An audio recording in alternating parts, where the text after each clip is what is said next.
Welcome back to my channel ত্রিপুরার মেয়ে স্বপ্নার চ্যানেলে সকলকে স্বাগত। কেমন আছো বন্ধুরা? আশা করি সকলেই ভালো আছো। চলো আজ একটা ম্যাঙ্গো স্পঞ্জি কেক বানাই। সকলে পাশে থাকবে আমার এবং ভিডিওটা দেখতে থাকবে। প্রথমে একটা লাইক দিয়ে ভিডিওটা দেখা স্টার্ট করবে। আমি প্রথমে নিয়ে নিলাম 1 বাউলের মতো ময়দা, হাফ বাউলের মতো সুজি, 1 বাউল চিনি, ম্যাঙ্গো কিউরি, 2টো আম দিয়ে বানিয়েছিলাম,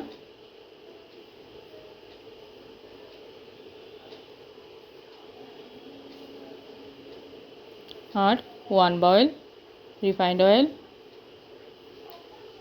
বেকিং সোডা পরিমাণ মতো, আর একটু ভ্যানিলা এসেন্স দিয়ে ভালো করে এটাকে ফেটাতে হবে।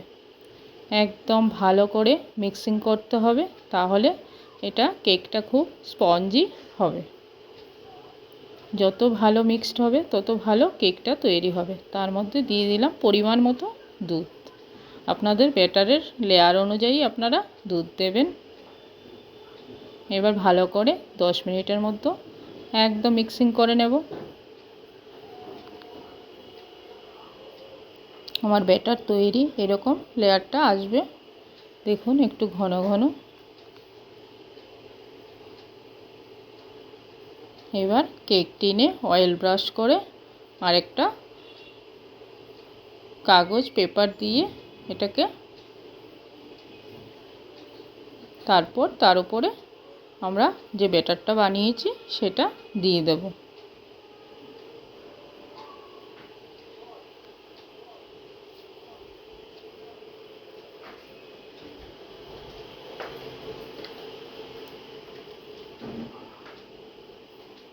এবার রেডি আমার ব্যাটার। এবার ওভেনে লো ফ্লেমে বসিয়ে রাখবো। নুন ছাড়াই একটা স্ট্যান্ড দিয়ে বসিয়ে দিলাম। এবার 45 মিনিটসের মতো লো ফ্লেমে বসিয়ে রাখতে হবে, তাহলেই আমাদের স্পঞ্জি কেক ম্যাঙ্গো রেডি হয়ে যাবে। 45 মিনিটস শেষ হয়ে গেছে। এবার আমাদের কেক দেখার পালা, কতটা তৈরি হলো। হয়ে গেছে রেডি ম্যাঙ্গো কেক।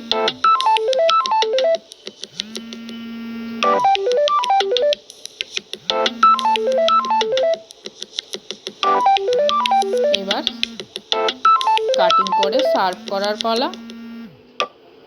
একটু পরেই এবার সবাইকে এটা সার্ভ করে দিয়ে দেব। খুব সফট হয়েছিল কেকটা, দেখুন কাটিংয়েই বোঝা যাচ্ছে কতটা নরম এবং সুস্বাদু হয়েছে, দেখতেও সুন্দর হয়েছে। দেখুন ভিতরটা। আপনারা এরকমভাবে বাড়িতে বানিয়ে ট্রাই করবেন, খুব ভালো লাগে। ভিডিওটা ভালো লাগলে লাইক শেয়ার করবেন।